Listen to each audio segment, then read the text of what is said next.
क्या क्रिकेट के पिच पर बैटिंग कर रहे किसी खिलाड़ी को यह अंदाजा हो सकता है कि अगली बॉल जो वो खेलने वाला है वो उसकी जिंदगी का आखिरी पल होगा? क्रिकेट के मैदान पर हजारों दर्शकों के शोर और कैमरों की चमक के बीच कभी-कभी किस्मत बिल्कुल खामोश खड़ी होती है। 25 नवंबर 2014 सिडनी क्रिकेट ग्राउंड का वो मंजर कोई नहीं भूल सकता जब एक बाउंसर ने पूरे स्टेडियम को सन्नाटे में डुबो दिया था। उस दिन सिर्फ एक खिलाड़ी नहीं गिरा था, बल्कि क्रिकेट की बेबसी पूरी दुनिया के सामने थी। ड्रेसिंग रूम में खामोशी थी और दुनिया के दिग्गज रो पड़े थे। फिलिप ह्यूज, एक ऐसा नाम जो क्रिकेट की खूबसूरती भी है और उसकी सबसे बेरहम सच्चाई भी। ऑस्ट्रेलिया के एक छोटे से कस्बे मैक्सवेल में जन्मे फिलिप का जुनून बचपन से ही अलग था।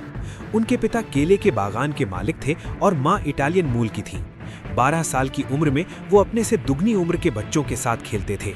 17 साल की उम्र में जब वो सिडनी आए तो उनके पास सिर्फ एक बैग था और ऑस्ट्रेलिया के लिए खेलने का अटूट जुनून।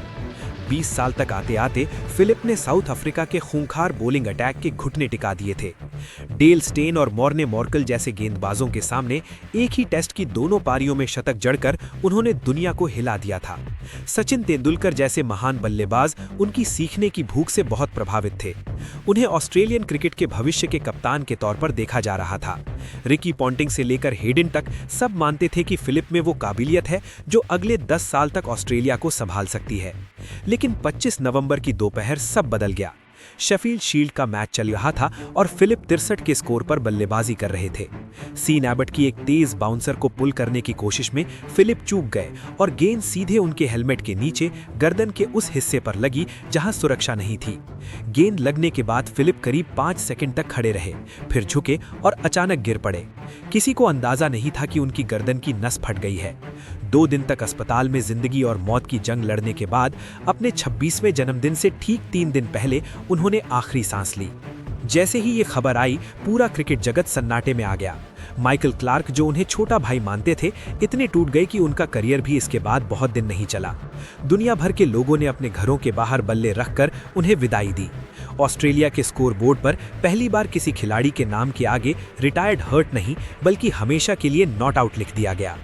63 नॉट आउट सिर्फ एक स्कोर नहीं रहा, बल्कि क्रिकेट के इतिहास की सबसे भारी खामोशी बन गया। गेंदबाज सीन एबट भी इस हादसे से इतने सदमे में थे कि हफ्तों तक खुद को दोषी मानते रहे। लेकिन फिलिप के माता-पिता ने बड़प्पन दिखाते हुए उन्हें गले लगाया और कहा कि इसमें तुम्हारी कोई गलती नहीं। फिलिप के जाने के बाद क्रिकेट के नियम बदले, कंकशन सब्स्टिट्यूट का नियम आया और हेलमेट में स्टेम गार्ड्स जोड़े गए। आज हर खिलाड़ी जो गर्दन के पीछे एक्स्ट्रा प्रोटेक्शन वाला हेलमेट पहनता है, वो अनजाने में फिलिप ह्यूज का शुक्रगुजार है। फिलिप भले ही चले गए, लेकिन उनकी विरासत आज भी हर उस खिलाड़ी की सुरक्षा में है जो मैदान से सही सलामत घर लौटता है। सिडनी की हवाओं में आज भी उस मुस्कुराते हुए लड़के की यादें बसी हैं जो 63 पर नॉट आउट रहकर अमर हो गया। तो दोस्तों, फिलिप ह्यूज की ये कहानी हमें सिखाती है कि खेल चाहे कितना भी बड़ा क्यों ना हो, जिंदगी से बढ़कर कुछ नहीं होता। आज भी जब कोई बल्लेबाज 63 के स्कोर पर पहुंचता है तो एक पल के लिए पूरी दुनिया को उस मुस्कुराते हुए लड़के की याद जरूर आती है। क्रिकेट की ऐसी ही इमोशनल और अनसुनी कहानियों के लिए हमारे चैनल को सब्सक्राइब जरूर करें। अगर आपको फिलिप की ये कहानी दिल को छू गई हो तो वीडियो को लाइक करें और कमेंट में 63 नॉट आउट लिखना ना भूलें। अपना ख्याल रखिए और देखते रहिए @SadiqPov। शुक्रिया।